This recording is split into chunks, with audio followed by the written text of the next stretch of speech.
When you manage procurement for multiple facilities, every order matters. But when it's for a hospital system, they matter even more. Grainger gets it and knows there's no time for managing multiple suppliers and no room for shipping delays.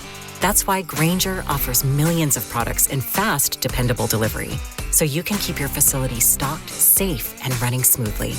Call 1-800-GRAINGER, click Grainger.com, or just stop by. Grainger, for the ones who get it done. If you work in university maintenance, Grainger considers you an MVP because your playbook ensures your arena is always ready for tip-off. And Grainger is your trusted partner, offering the products you need all in one place, from HVAC and plumbing supplies to lighting and more, and all delivered with plenty of time left on the clock, so your team always gets the win. Call 1-800-GRAINGER, visit Grainger.com, or just stop by. Grainger, for the ones who get it done. Yo, thanks again for checking out another edition of the 12 Kyle podcast. I'm 12 Kyle. Then again, you know that because you're listening to the podcast. Thanks again for checking me out. All right, so check it out. If you've been listening to the podcast, you know that we are dedicating shows to albums in hip hop that are turning 20 years old. And on this particular podcast, we're going to talk about an album that dropped 20 years ago. June 25th, 1996. A guy by the name of Shawn Corey Carter from Brooklyn, New York, dropped his first and what he thought at the time would be his last LP. Shawn Carter, aka Jay-Z, dropped Reasonable Doubt. It's hard to believe it's been 20 years since Reasonable Doubt came out. You almost have to kind of go back and think about what was actually going on at the time. Just to refresh your memory, the West was really winning back then. I mean, the West had it on lock, but the East was slowly coming back. And all of a sudden, this guy, Shawn Carter, kind of comes out of nowhere. And to be honest, when this album dropped, it was a breath of fresh air because it was something, that had not been heard before. And even more importantly, it was coming from someone who the music industry had no idea existed. I mean, yeah, Jay-Z, he had done a few guest features here and there, but for the most part, a lot of people didn't know who the hell he was, myself included. I remember the first time that I heard Jay-Z, and it was, in fact, I know exactly when it was. Before the album came out, he had released a song from the album earlier that year in 1996. I want to say I probably caught it maybe sometime around March, maybe April. The song was called Dead Presidents, right? And I remember there was a video for it. But even before I saw the video, I was listening to the song, and I can't even remember where I was listening. It might have been on the tape. And on the song, because I'm always, especially when I'm listening to someone new, I'm always looking for something. I'm looking for the hook. I'm looking for something to hook me in. I don't care what type of MC you are. You got to have a line or two that's going to hook me to make me want to listen to you again. And in the song, he says, I'm still spending money from 88. And I was like, oh, snap, that's kind of clever. And from that point on, I kind of gravitated toward the song. And the song was kind of hot. And then the video dropped. And I was like, okay, and I thought, when I saw the video, I was like, okay, this guy's kind of flashy. And not that we had seen, hip hop was filled with flashy guys, but something was a little bit different about the guy, right? So fast forward to June of 1996. I remember actually going to the store. I didn't get it the day that it came out, but I got it that same week that it came out. And I remember listening to it. I bought it, got home, listened to the CD, and I'm gonna be honest, I didn't like it. The first time I heard Reasonable Doubt, I did not like it. Again, it was released June 25th, 1996 on Rocafella Records. Priority. Let me just tell you just a little bit about who was on the album. The album was produced by, obviously, the great legendary DJ Premier from Gangstar. Clark Kent had production on it. Ski from Original Flavors. Jazz-O. And your man Irv Gotti. And then, of course, he had a lot of guest features. Well, not a lot, but he had a few guest features on there. One, Miss Mary J. Blige. Shout out to the queen of R&B. Biggie, of course. Foxy Brown. Young cat by the name of Memphis Bleak. Sauce Money. And the aforementioned Jazz-O. So he had features. He had great production. And like I said, the first time that I listened to it, I was like, what the hell is this?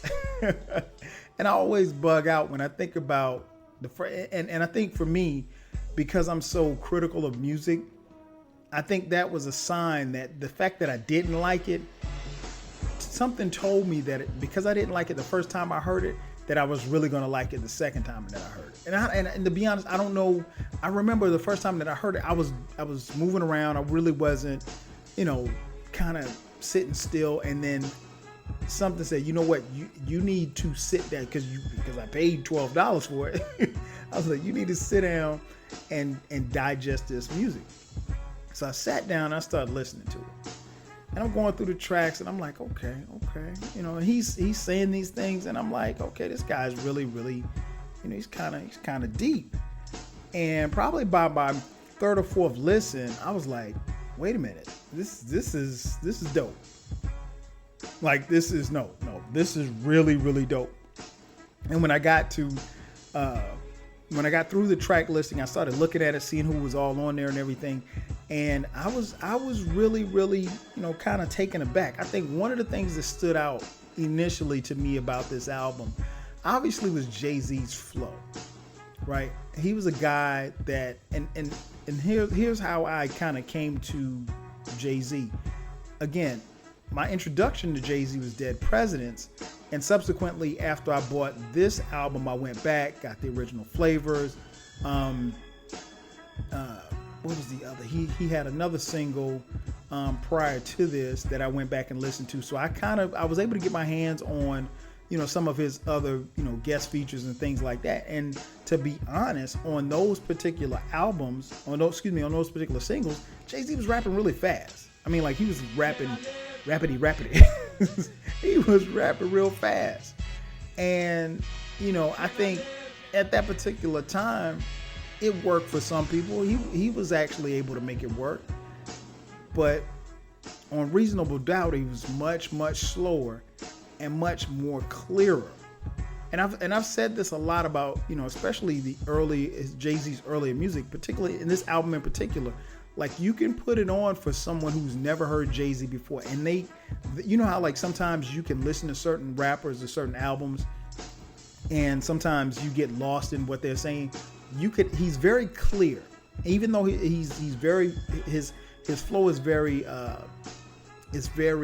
kind of in your face, but it's very clear.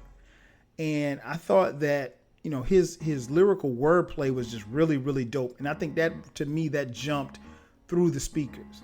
Some of the things that he was talking about and some of the stories that he had on this album really, really captivated me. I think even when you start off with Can't Knock the Hustle and it's just really, really smoothed out. You got Mary J. Blige on the hook. And as you're listening to what he's talking about, he kind of pulls you in. Same for Politics as Usual, which is the next song. And then you get to Brooklyn's Finest with Biggie. And that Brooklyn's Finest is just a what I call a verbal jousting between Biggie and Jay-Z. And I think that's one of the highlights of the album. And it's also kind of bittersweet when you listen to Brooklyn's Finest, because it gives you a glimpse of what Jay-Z and Biggie could have been had Biggie lived. That's the unfortunate part, because at the time of Biggie's death, he and Jay-Z were planning this super group called the Commission, and they were going to do big things and so forth and so on, and it never happened. But Dead Presidents was raw. I mean, it was excuse me, not Dead Presidents, Brooklyn's Finest was raw. Dead Presidents was, I mean, off the charts. And then he came back with Feeling It. And I'll be honest, the first time I heard Feeling It, I really wasn't, for lack of a better term, feeling it. But Jay-Z, like I said, he has a way of bringing you in. He has a way of drawing you in. When he talks about the evils, I mean, if you look at the word, it's the word devil spelled out. And that's the thing about Jay-Z. Like, there's so many double entendres, so many ways that he, lyrically takes you on peaks and valleys. And I think even in his storytelling, Jay-Z's able to captivate your ears, keep you entertained, and still make you bob your head. And that's what this album does. When he gets to 22 twos on the album, he blows you away. Because I remember, like, the first time listening to it, I was like, what is this he's talking? And then once I sat down and actually listened to it, I'm sitting there counting the 22 twos. I'm like, okay, does he say 22 times? That type of thing. The next track number 8, Can I Live? Incredible track. Honestly, Can I Live is my favorite track on the album. That is a track that I think if I were going to give someone who, let's say you got a 12-year-old kid, he's never heard Jay-Z rap before, this is the first song that I'm going to give him. I'm going to say, hey, you listen to this and tell me what you think about Jay-Z, because he absolutely kills it. I mean, the sample was dope. And that's another thing too. A lot of the samples that were used on this album, very much old soul type influence samples on the album. Great production. And as I mentioned, I mean, he had some heavy hitters. Clark Kent was well known. Premier was well known. Can I Live was produced by Irv Gotti. Irv wasn't well known, but Irv was, I mean, he was dope. The next song, track number 9, talk about that for a second. Ain't No. I'm gonna be honest, that's my least favorite track on the album. And that's an unpopular opinion, but I'm not a fan of that song.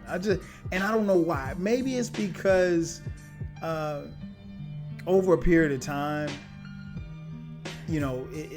maybe the song got played out. I don't know. I just know that that was the second release. Dead Presidents was the first release from the album. That was released in February of 1996. In March, Ain't No was released in March of 1996. Like I said, I think just over a period of time, it just got played to death to me. They did a video for it. Foxy was in the video. Biggie was in the video. And I got to the point where I could watch the video and, or if the song came on in the club and I'm dancing, that's different because, everybody loves the song when it comes on in the club. But outside of that, even to this day, like, I have to be in the mood to listen to that song. I'm just not, and for no particular reason, it's just not. I guess it wore me out. I don't know. But nonetheless, a good song. Not my personal favorite, but a good song. Then you go to Friend or Foe, Coming of Age with Memphis Bleak. Friend or Foe is dope. I mean, Premier, the track is sinister. I mean, it's crazy. Coming of Age with Memphis Bleak. That's the first time we ever heard Memphis Bleak. Didn't know who he was. I think he was relatively young at the time. I want to say he was like 16, 17 years old. I don't think that he wrote the rhymes. If he did, please let me know. I don't think he did. But, he held his own on the track. And I remember one of the funny things about this song was I remember one of my boys, he was listening to it, and he said he was listening to Coming of Age. And there's a line in the song where Jay-Z says, "I'm trying to turn hard white into cold green." So one of my boys called me. He said, "Hey man, on that Friend or Foe song, on the Coming of Age song, Jay-Z says something about Nicole Green. Who is Nicole Green?" I said, "Nah, man, he's talking about turning hard white into cold green." So we still laugh about that to this day. Cashmere Thoughts, another banger, man. I mean, produced by Clark Kent. Again, Jay-Z's lyrical flow on this song is really heavy, man. I mean, like, you really can appreciate, especially after a period of time, elapses, you can really appreciate the song. Here's one thing that a lot of people don't know about this album. This album didn't sell well. I mean, again, the album came out in June of 1996. June 25th, 1996. It wasn't certified platinum until February of 2002. That's incredible. So it wasn't a chart topper. And here's the thing that goes along with that. I think one thing people misconstrue is that when you heard this album for the first time, like I did, you didn't say, "Oh, this is a classic." Nobody listened to this album for the first time in 1996 and said, "Yo, this is a classic." I wish I had time to talk about why you can't listen to an album the first week that it comes out and deem it a classic. Classics become classics over a period of time.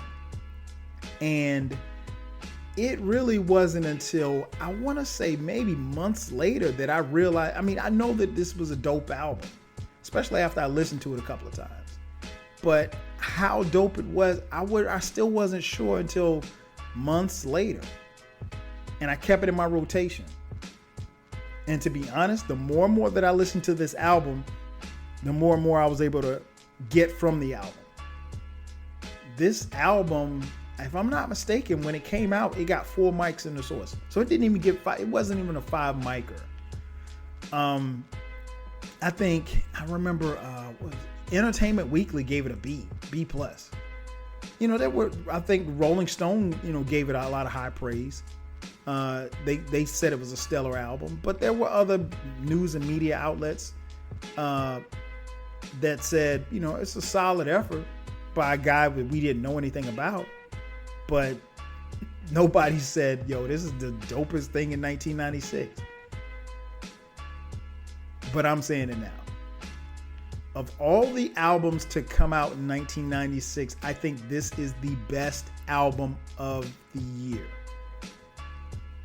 This is, to me, by far, Jay-Z's best work. Jay-Z said that he had 20-something years, 25, 20, I think this album came out when he was 26 years old. So he had 26 years to create Reasonable Doubt. Reasonable Doubt is, to me, in my opinion, and I'm a huge Jay-Z fan, by far his best work. And I think it's a hip-hop classic. But I couldn't have said that after I listened to it for the first time. Okay, so then going back to the track listing, you go to Bring It On. Bring It On, dope verse from Sauce Money, an even doper verse by Jaz-O. Jaz-O said, "John Stockton couldn't assist you." I was like, yo! And, Jay-Z and Jaz-O, they had their falling out or whatever, but I thought that was incredible. And I still scratch my head as to why Sauce Money never was signed to Rocafella. Things to make you go, And then he closes with Regrets. Very somber, but very poignant lyrics about, what he went through. And you have to know Jay-Z's backstory to really kind of understand this. A guy who came from the streets, who was hustling. He saw a lot of people, friends and foes, some go to jail, some die. You know, he even mentioned in the song, you know, 3 shots from close range never touched me. And that really happened.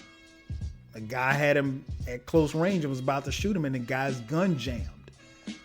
And so he realized that from hustling, he was lucky to be here, and he had escaped the poverty and he escaped Marcy Projects.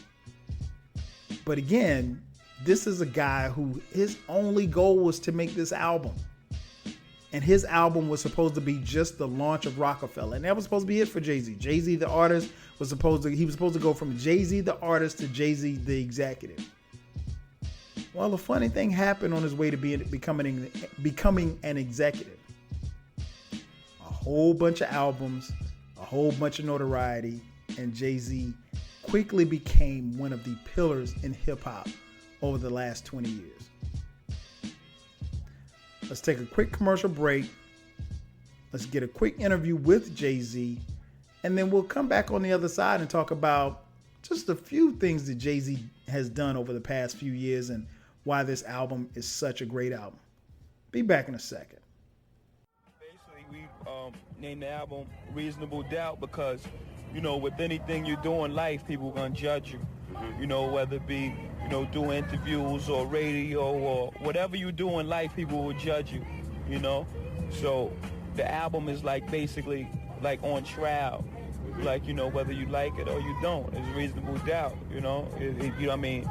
This being my first album, you know, people heard me on guest appearances and things like that, but they wasn't so familiar with me, you know, putting out a full-length project and things like that. So it's Reasonable Doubt, you know. What you talking about on the album? I mean, what subjects you featuring? Well, the album is basically, like, for the most part, it's like just a chronicle of all the events that happened during my life, or things that I've seen, or people around me have seen, things that I've witnessed. You know, creative things like 22 Tools, and Cashmere Thoughts, where I just wanted to take it somewhere else. You know, just to be creative with it. It's just, you know, a whole bunch of guests on there. It's a real well put together album, if I say so myself. And just like that, we're back. As I mentioned at the beginning, man, I think one of the things that really, really stands out about this album is that it's been able to withstand the test of time. I mean, here it is 20 years later, and people are still talking about this album as if it came out last week. What Jay-Z was able to do was really put his blueprint, if you will, on what it takes to make this kind of album. And I think one of the great things about it was that this album, while it had a lot of soul and a little jazz influence, it wasn't influenced by the outside industry. I mean, because this album was created, and Rocafella Records was created because Jay-Z couldn't get a record deal. I mean, think about it. How crazy is that? Jay-Z, a guy who by many people's account is one of the greatest MCs that we've seen ever, couldn't get a record deal in 1995. So he decides to start his own record label. He and Kareem Biggs and Dame Dash, those three guys, they start Rocafella Records, and the idea was to put this out, and then he was going to be just the CEO, if you will, for Rocafella Records. Well, Jay-Z not only put out this album, but went on to put out many, many more albums. I'm not even going to list to you Jay-Z's accomplishment. You know what Jay-Z's done since Reasonable Doubt. I just think that it's amazing that he's come this far for a guy who wasn't necessarily quote unquote made by the industry. Now, personally, Jay-Z is, grown up, I guess, if you will. He's older now. He's married. He's a father. So the guy who wrote, 22 Twos is somebody's husband and is somebody's father. As strange as that may sound. But you grow. And I think one of the things about this album is that it shows that Jay-Z, I don't know if he necessarily came out to put his stamp on rap, because I don't think at that particular time artists necessarily, had desires to be, legends or anything like that. He just wanted to put out a dope project. He wanted to put out a dope project, and he wanted to get his record label out there. I mean, Jay-Z didn't know that he would go on to own Rockaware and Rocafella and run Def Jam and, become a sports agent, open 40/40 clubs and, make all of these albums, beef with Nas. I mean, I could go on and on all of the stuff that happened post Reasonable Doubt. But it always comes back to what he was able to create on this album. I'm going to be honest. Reasonable Doubt is one of those albums that, for me personally, I listen to this album at least once a week. No lie. Every Friday. I listen to the album. I mean, and here's the thing that's interesting to me. No matter how many times I listen to the album, I find myself getting something out of it. It could be a word or two here or there. It could be a phrase. It could be anything. It could be, well, wait a minute, I didn't hear that beat before. Or I didn't hear that echo in the, in the drums. And I think that's what you call a classic. When years pass and you can, still get something from an album. I think that's what makes an album. That's one of the many things that makes an album a classic.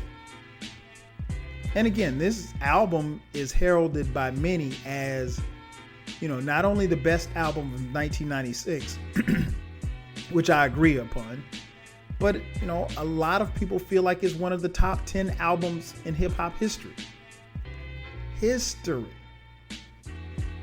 That ain't bad at all. That ain't bad from a guy who used to sell rocks. That ain't bad from a guy from the Marcy Projects.